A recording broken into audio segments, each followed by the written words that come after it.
The restoration truck arrived at my house with 26 plastic totes, 2 garment racks, and a framed photograph of my wife kissing a man I had never seen.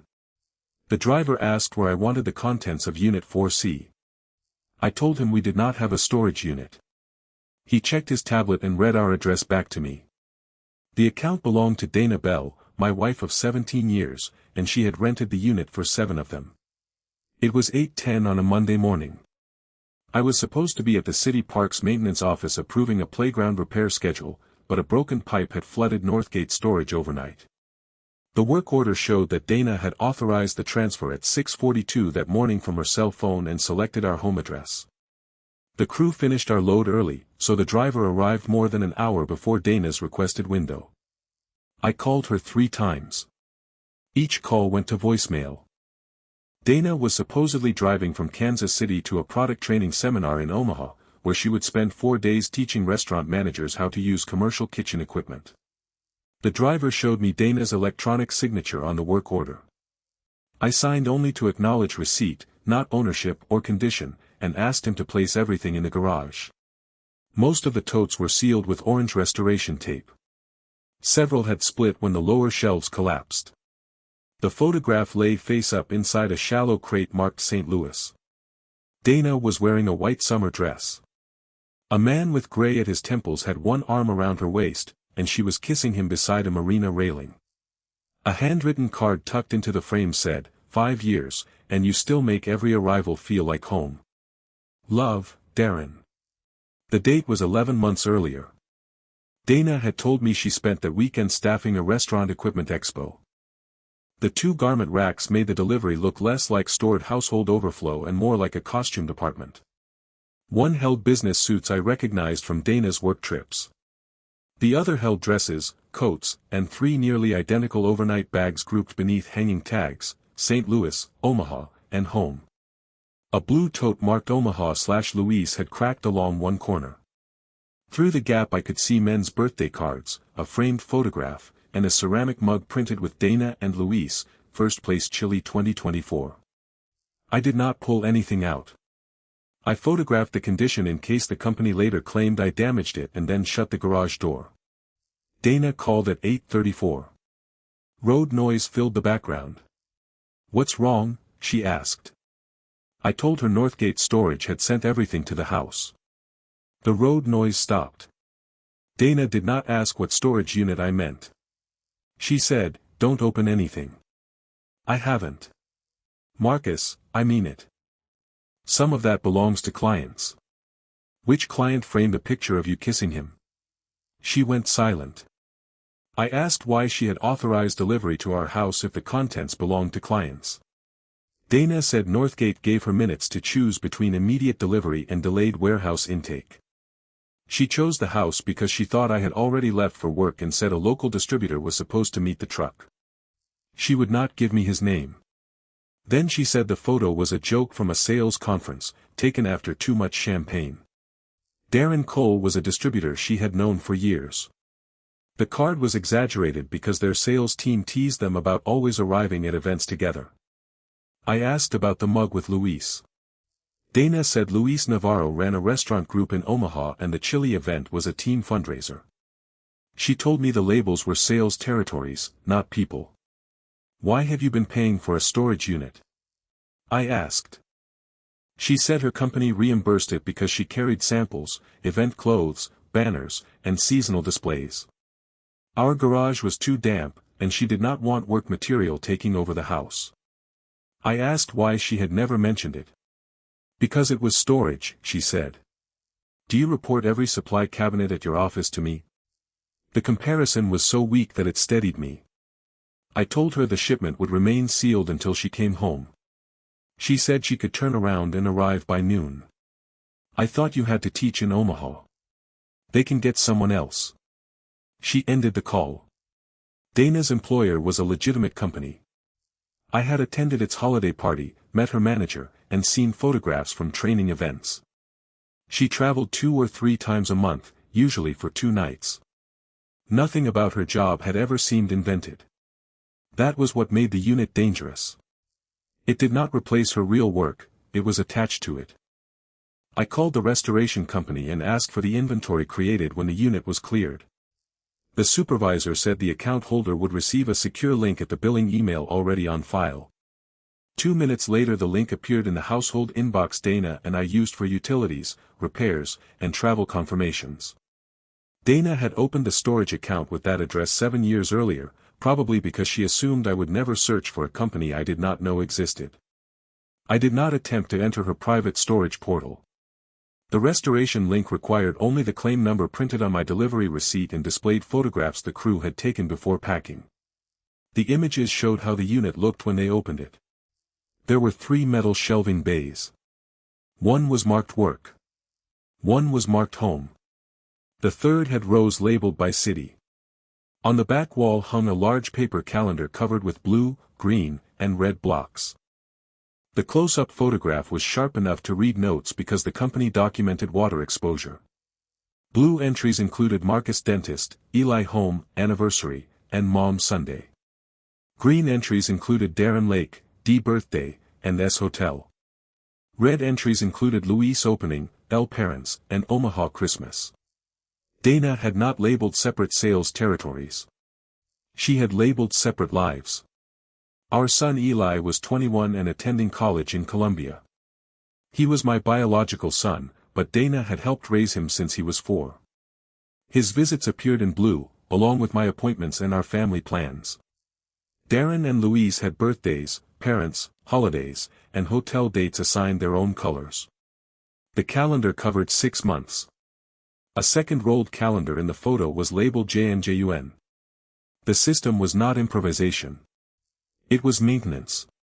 I downloaded the restoration images and the work order to the shared computer, then emailed copies to myself. I did not forward them to Dana's employer, our family, or anyone named on the boxes. At 9:15 I called my supervisor, explained that a water damage delivery had created a personal emergency, and took the day off. Then I walked through our house looking for the life represented by blue. Our wedding photograph was still on the mantel. Dana's coffee mug was in the dishwasher. The grocery list on the refrigerator asked for oat milk, rice, and the cereal Eli liked. None of it looked fake. That was the first lesson the unit taught me: a real life can still be used as one section of a larger schedule. At 10:02 a.m. a man named Darren Cole called our house phone. We kept the number because Dana's mother disliked cell phones. He asked for Dana, then asked whether I was the restoration driver. I said no and gave him my name. He hesitated. Marcus Bell, he asked. Yes. Dana told me to meet the restoration truck at her brother Marcus's garage after he left for work. Dana had no brother. She was an only child. I asked Darren what he believed his relationship with Dana was. He answered with a question of his own. Who are you to her? I said, I'm her husband. The line went quiet except for a dog barking near him. When Darren spoke again, his voice had changed. He said he and Dana had been together for 5 years. She told him her husband died suddenly 7 years earlier and that she kept her married name because of Eli, whom she described as her stepson. She did not call Darren her fiancé, but they had exchanged private vows at a friend's lakeside property the previous summer and planned to buy a small condo after his daughter finished nursing school. Darren believed Dana spent most weeks in Kansas City helping her widowed mother and working a regional sales route. He knew about the storage unit. He had helped pay for it because Dana said she needed a neutral place for property she was not ready to bring into her mother's home. I asked him not to send me intimate details. I asked for dates, financial commitments, health risk, and what Dana had said about me. Darren said he needed time before he could answer. I gave him my email and told him he did not owe me instant trust. Before ending the call, he said, she told me Marcus was dead. The system on the wall had not merely divided Dana's time. In one color I was her husband. In another I was her dead brother. By 10:30 she was less than 90 minutes from home, driving back to decide which version of me she could still defend. Dana arrived at 11:47, still wearing the navy travel blazer she put on that morning. She parked behind the restoration truck's tire marks and sat in her car for almost a minute before coming inside. I had moved nothing. The garage door was open, the damaged photograph still visible in its crate, and the restoration inventory waited on my laptop at the kitchen table. Dana looked at the racks, then at me. "Did Darren call?" she asked. It was not an admission, but it ended the sales conference explanation. I said yes. She closed the garage door and asked whether we could talk inside. At the table, she told me Darren was a mistake that had grown too large. They met at a food service convention 5 years earlier, during a period when our marriage felt mechanical and Eli had just left for college. I reminded her Eli left for college 3 years ago. She corrected herself and said he had begun spending summers away 5 years ago. The adjustment was small but revealing. Dana had told the story often enough to know its shape, not well enough to keep it tied to our actual calendar. She said Darren lived outside St. Louis and saw her about twice a month. The private vow ceremony was not legal. There was no marriage license, joint home, or shared bank account. He had paid some storage rent and contributed to trips, but they had not bought property. "And Luis?" I asked. Dana pressed her lips together. Luis was a restaurant owner she met 3 years earlier. She said that relationship was intermittent and mostly emotional. I turned the laptop toward her and showed the restoration photograph of the red calendar entries, El Parents, Omaha Christmas, Luis opening. Dana said she had met his parents only once and attended his second restaurant's opening as part of her job. I asked what he believed about her. She said he knew she was married. I asked if he knew about Darren. No. Does Darren know about Luis? No. Did either of them know I was alive? She said Luis did. I asked her to call him from her phone, on speaker, and ask one sentence, "Who is Marcus Bell?" Dana refused. I told her refusal was an answer about whether her explanation could survive contact with another person. She accused me of interrogating her with water-damaged property that the restoration crew had no right to photograph. I said the crew photographed what the contract required and delivered it to the account email she had chosen. I had not guessed a password, tracked her car, or opened a sealed bin. "Your system arrived in our driveway," I said. Dana began crying. She said she wanted to explain everything in order. I told her order was what she had used to keep people separate, and I was not going to wait while she arranged another version. I asked practical questions. How many sexual partners during our marriage? Had protection been used? Had she spent joint money? Had anyone been in our home? Had Eli met anyone without knowing the relationship? Had she made legal or financial promises? Dana admitted the relationship with Darren had been physical for 5 years and the relationship with Luis for nearly 3. Protection had not been consistent with either. She said there were no other partners. She paid most expenses from the commissions she considered her own, even though the income flowed through our marital finances before she transferred spending money to an individual account. Darren paid half the storage rent and most St. Louis weekends. Luis paid for Omaha hotels and gifts. Neither man had been inside our house. Eli had met Darren once at a restaurant expo and believed he was a distributor. Dana had told Luis she was separated but still living with me while Eli finished school. Eli had already been in college. "You keep using our son as a date marker that never happened," I said. Dana wiped her face and looked toward the garage. I asked why there were 3 phones in the restoration inventory. She admitted she kept one for Darren and one for Luis. The third was an older work phone. Before each trip she stopped at the unit, exchanged bags and devices, then returned afterward to leave anything that could not come home. The unit also held gifts, duplicate toiletries, photographs, cards, and clothing each man recognized. Darren preferred her in bright colors.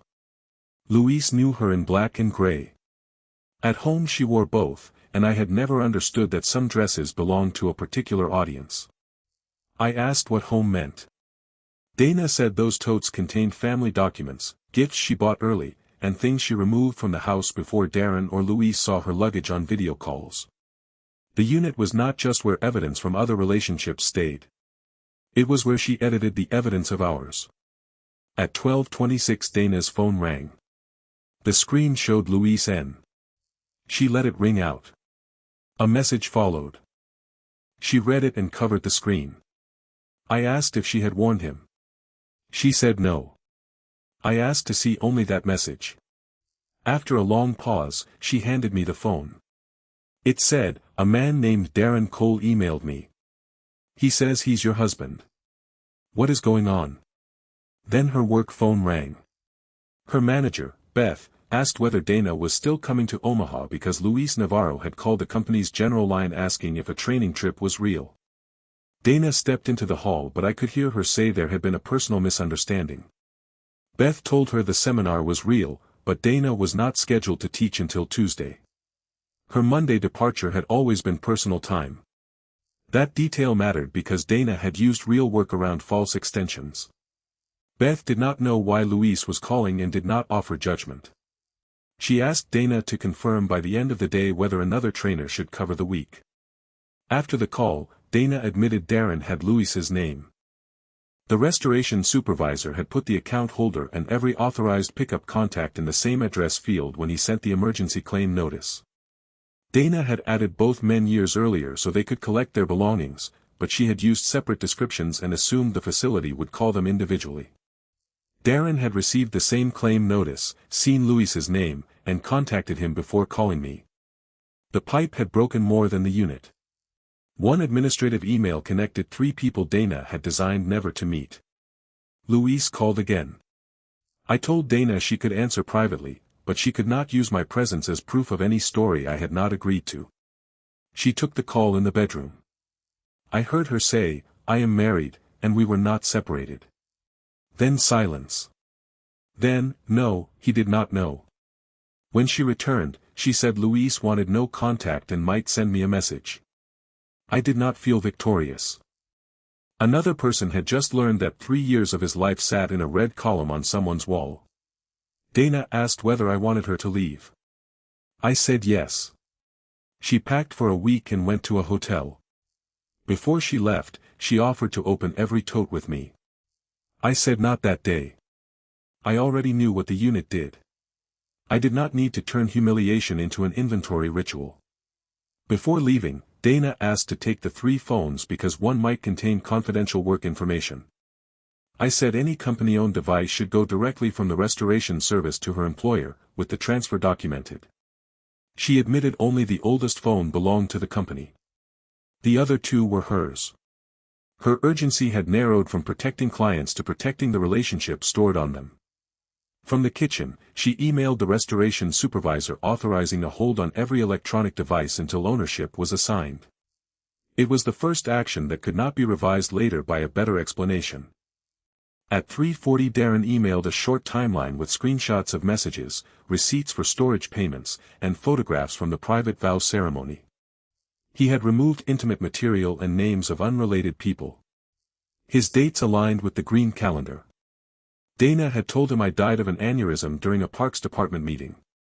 She chose that detail because my coworker actually suffered an aneurysm 6 years earlier and survived. She borrowed a real emergency and assigned it to me. Luis emailed that evening. His message was only 8 lines. He said Dana told him we separated in 2021, that I knew about the relationship, and that divorce was delayed because of a dispute over Eli's tuition. There had never been a tuition dispute. Eli had scholarships, part-time work, and a modest education account we both funded openly. Luis attached one photograph of Dana at his restaurant opening wearing a ring I did not recognize. On the inside, engraved in Spanish, were the words "My next life." The green system promised Darren a condo. The red system promised Luis a future after divorce. The blue system promised me an ordinary retirement with the woman I had married. Dana had not chosen one second life. She had built 2, and she used our real marriage to explain why neither could begin completely yet. The first week after Dana left, I kept expecting another name to surface. Every city on the garment tags looked like a person I had not met. Every work trip became suspect. I made one rule with my therapist before I did anything else: I would verify what affected my health, finances, home, and son, but I would not search for strangers simply because uncertainty hurt. My doctor ordered an initial screening and follow-up testing. The first results were negative. I reviewed joint accounts and tax returns with a family law attorney and a forensic accountant recommended by her office. The phrase forensic accountant sounded larger than our life, but the work was ordinary. We traced transfers, storage charges, hotels, and commission deposits using records I already had legal access to. Dana had not emptied retirement accounts, forged a mortgage, or bought property. Over 7 years, about $28,000 of marital income had gone to storage, travel extensions, gifts, and unexplained cash withdrawals. Darren and Louise had paid much of their own relationship expenses. The amount mattered, but it was not a hidden fortune. The accountant also compared every storage payment with Dana's employer reimbursements. The company had never paid Northgate Storage, despite Dana's first claim that the unit was a business expense. For the first 2 years, rent came directly from our joint card. After that, Dana shifted it to the individual account where she kept commission spending. Changing the account made the charge harder to notice, it did not make the money unrelated to the marriage. The deeper financial deception was that Dana treated commission income as private whenever she wanted to spend it and marital whenever we planned taxes, savings, or retirement. My attorney advised me not to lock Dana out of the house or move money except through an agreed temporary plan. We documented balances, separated new income, and arranged household expenses in writing. Eli came home that Saturday after Dana called him crying. She told him only that she had made serious mistakes and that we might separate. He asked me whether she had stolen money. I said there were financial lies, but the central betrayal involved other relationships. I gave him Darren's and Louise's first names, the general duration, and nothing intimate. Eli sat on the back steps for a long time. Then he asked whether the storage unit was why Dana always stopped near the airport before coming home from trips. I had not known she stopped there. Eli had seen the location on a shared family map 2 years earlier when she asked him to watch her route during a snowstorm. He assumed it was a company warehouse. That was independent confirmation, but I did not ask him to search old locations or remember more. You are not evidence, I told him. You don't have to help me solve this. He nodded and said, I still lived inside it. That was true. Dana had used his college schedule, tuition, and relationship with her as explanations in every direction. Darren believed Eli needed a grieving stepmother. Louise believed Eli's tuition delayed a divorce. I believed Dana's travel intensified because we were paying tuition and planning for the years after college. Eli had not chosen any of those roles. The restoration company completed its claim assessment and told Dana that all salvageable property needed to be assigned to an owner before cleaning. Through her attorney, Dana produced a list. Work samples went to her employer. Darren and Louise could retrieve property they documented as theirs. Dana claimed her clothes, devices, photographs, and personal papers. She listed the home totes as marital property. I asked for an itemized description before agreeing. The list included copies of our tax returns, family photographs removed from old albums, 3 of my jackets, 2 framed pictures of Eli, a duplicate of our marriage certificate, and a stack of blank anniversary cards. Dana later admitted she used those materials during video calls. If Darren wondered why she knew so much about a dead husband, she could hold up a real photograph and tell a false story. If Louise questioned whether we were separated, she could show him a box of family documents and say she was slowly dividing the house. The same objects supported opposite explanations. The duplicate marriage certificate carried no secret legal status, it was a prop she could reveal selectively. I reclaimed my jackets and the original family photographs through the property process. I did not take the blank cards or devices. Darren retrieved 1 suitcase and a small wooden box containing letters from his daughter to Dana. Louise authorized the restoration company to discard his damaged property. Neither man and I formed a friendship. We exchanged facts twice, then stopped. That boundary mattered. Cooperation did not require us to become a permanent group organized around the person who deceived us. Dana began individual counseling and asked me to attend discernment sessions. I agreed to 3. In the first, she explained that Darren began as an escape from feeling invisible after Eli became more independent. The timeline was still wrong, but the emotion might have been true. She liked being someone whose history began at arrival. Darren knew nothing about school pickups, mortgage repairs, or the years she and I cared for her mother after surgery. With him, she could be spontaneous. Louise began later, after Darren started asking for a shared home. Dana said she did not want to leave me and did not want to fulfill Darren's plan, so the Omaha relationship gave her somewhere else to move emotionally when Louis became demanding. The counselor asked why adding another person felt safer than telling one person the truth. Dana said separate relationships allowed each version of her to remain unfinished. At home, she was a wife waiting for work to slow down. With Darren, she was a widow waiting for family obligations to ease. With Louise, she was a separated woman waiting for divorce. Every future depended on a delay she controlled. The unit made those delays manageable. It stored not only objects but deadlines. In the second session, Dana brought the complete storage gate history and travel calendar without being asked. The gate records showed 186 visits over 7 years. Most occurred within 6 hours of a trip beginning or ending. There were also visits on local weekends when she told me she was at the gym or helping her mother. Dana identified 2 brief relationships I had not known about, both during business trips and both ended more than 4 years earlier. She said there were no others. I could not verify a universal negative, and I stopped trying. The new admissions mattered for health and timeline, not because a 5th name would make the first 4 more decisive. Dana also disclosed that Darren had offered $70,000 toward a condo. He had not transferred it. Louise had discussed making her a partner in a future restaurant but had taken no legal steps. The hidden life contained serious plans without completed assets.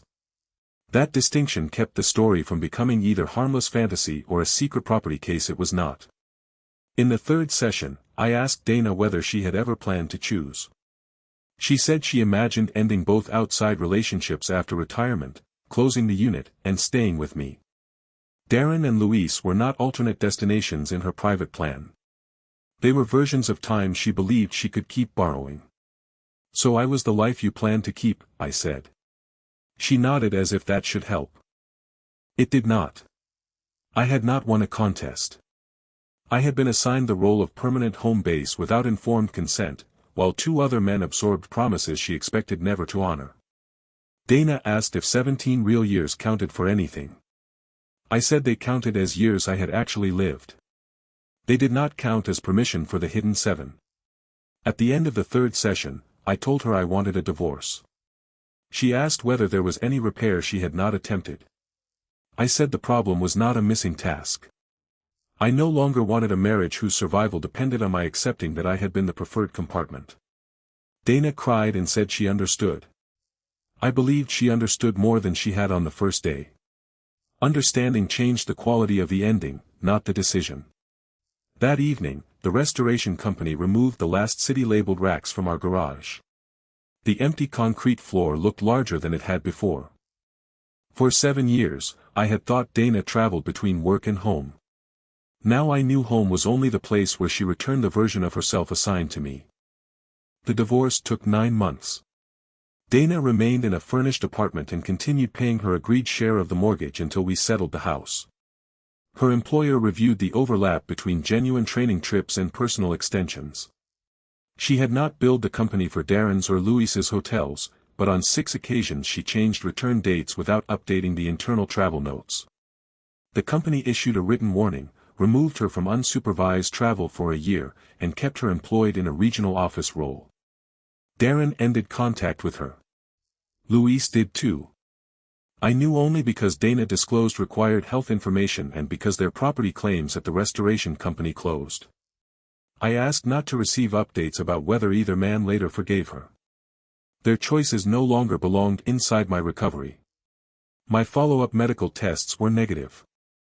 Through her attorney, Dana offered a 46-page timeline with message excerpts, travel dates, and an explanation for every relationship she admitted. My attorney asked how much of it I actually wanted. I requested a factual summary covering dates, physical risk, spending, use of the house, promises involving Eli, and any asset or debt that could affect the settlement. The summary was 6 pages. It confirmed the 2 brief relationships Dana disclosed in counseling, identified no additional property, and matched the account review within normal gaps created by cash spending. I declined the message excerpts and descriptions of what she told each man about loving him. Those details might have made the deception more vivid, but they would not have changed my medical care, finances, or decision. For the first time since the truck arrived, choosing not to know something felt different from being kept ignorant. The financial settlement treated the traced affair spending as one factor among the whole marital picture, not as a magical reimbursement for every dollar. We divided retirement accounts according to our agreement. Dana kept her car, personal clothing, and commissions earned after separation. I refinanced the house only after we had a signed settlement and the lender confirmed I could qualify a loan. Darren, Luis, and I never met in person. By the time settlement work began, each of us had enough verified facts to make a separate decision. The remaining work happened in quiet offices where dates had to be accurate and requests had to be realistic. Eli stayed angry at Dana longer than I did. For 3 months he ignored her calls. I told him he had the right to set distance but not the obligation to punish her for me. Eventually he agreed to meet her with his counselor present. Their relationship became limited and direct. He stopped letting her use him as an explanation. If she asked to visit, she had to ask for herself. If he said no, she could not tell relatives he was busy or confused. I did not manage those boundaries, but I was glad he had them. Dana apologized to her mother for turning her real needs into a standing alibi. Her mother called me afterward and said, she made my real life into a waiting room for hers. Then she ended the call. She did not campaign against Dana or call her employer. A clear sentence was enough. Northgate Storage repaired the flooded building and sent a final account statement. Dana closed Unit 4C. The company charged her for 7 months of remaining lease and a portion of restoration not covered by its policy. Dana paid the charges required by her contract, and the account closed without ceremony. I kept the first delivery manifest because it documented the condition of marital property during the divorce, then gave it to my attorney's closed file. I did not frame it or carry it into my new life. The city calendar, damaged photo albums, and colored labels belonged to Dana. Once the property process ended, I never saw them again. Dana collected her remaining belongings from the house on a Saturday morning with her cousin present. We had a 90-minute window and a signed list, her grandmother's quilt, the stand mixer, winter clothes, 2 lamps, and 6 boxes from the bedroom closet. When she reached the garage, she stopped on the clean patch of concrete where the city racks had stood. I used to think the unit kept the mess away from you, she said. It moved the mess onto people who couldn't see one another, I answered. She nodded. There was nothing more useful to say. At the front door, Dana noticed the shallow bowl where we used to drop our keys and asked whether I wanted it. I said no, so she wrapped it in a towel and placed it in her car. The exchange was neither punishment nor reconciliation. It was 2 people dividing a house after one of them had spent years pretending division had already happened. I stayed in the house for a year after the divorce. At first, every time I opened the garage I pictured the garment racks rolling off the truck. Gradually the image lost its force. I used the space for what it had been built to hold, a lawn mower, 2 bicycles, a dented workbench, and more bags of grass seed than any household needed. By spring, I could open the garage, start the mower, and leave again without looking at the concrete where the racks had stood. The space stopped demanding my attention because I had ordinary reasons to use it. Darren emailed me once 6 months after the divorce. He said he had sold the small fishing boat he bought while waiting for Dana to choose a condo location. He did not blame me and did not want a reply. I sent one sentence, I hope the next part of your life is fully yours. Luis never contacted me again. I respected that. The absence of friendship did not make our brief cooperation less decent. Dana and I used one dedicated email thread for settlement documents and the few family logistics that still involved both of us. Once the divorce was final and Eli managed his own contact, the thread ended. Our contact became civil and narrow. At our last mediation appointment, Dana said she had spent years believing the storage unit protected our marriage by keeping other relationships away from the house. She now understood that it protected only her access to all 3 lives. I told her the distinction mattered, even if it arrived too late for us. She thanked me for not exposing her publicly. I said restraint was for me and Eli, not a gift that erased what she did. We signed the final page, collected our copies, and said goodbye in the reception area. A year after the restoration truck arrived, Eli graduated from college. Dana and I both attended. We sat in different sections and met him separately afterward, according to what he requested. I did not scan the crowd to see whether she came with anyone. At dinner that evening, Eli gave me a small cardboard box. Inside were the family photographs I had reclaimed from the home totes. During the divorce I had stored them in a closet and forgotten about them. Eli had sorted the pictures by year and removed the duplicate prints Dana used during video calls. He asked whether I wanted the duplicates thrown away. I looked at 2 identical photographs of the 3 of us beside a campground lake, one creased at the corner and one clean. The image itself was real. We had taken that trip, burned dinner over a camp stove, and laughed when rain collapsed one side of the tent. Dana later used the clean copy to prove a false version of our family to someone else. I kept one photograph and told Eli to recycle the duplicate. "Which one?" he asked. I chose the creased one because it was the print that had actually lived in our hallway album. The clean version had spent years waiting in a tote to be used as evidence. We did not need it. After dinner, Eli and I returned to the house. He was moving to an apartment near his first job and wanted the old bicycle hanging in the garage. We lowered it from the wall, pumped the tires, and found the rear tube was split. For half an hour we worked at the bench, getting grease on our hands and arguing about whether the tire levers were in the red drawer or the black toolbox. Nothing in the garage was labeled with a city or a person's name. No calendar assigned us a color. Eli asked whether I thought Dana had loved us. Months earlier, I would have tried to build an answer large enough to explain 17 years. That night I said, I think she loved us, and I think she used us. I don't know how to make those facts cancel each other. Eli considered that and nodded. It was not a perfect answer, but it belonged to the life we had actually lived. We fixed the tire and rolled the bicycle into his car. When he drove away, the garage was almost empty. I closed the door, went inside, and put the creased photograph back in the hallway album. I kept it because the day in the picture was mine, not because the marriage had been what I believed. Dana had needed separate rooms, separate phones, and separate calendars to keep her versions of life from touching. I needed only one imperfect photograph and the freedom to tell the truth about what happened before and after it.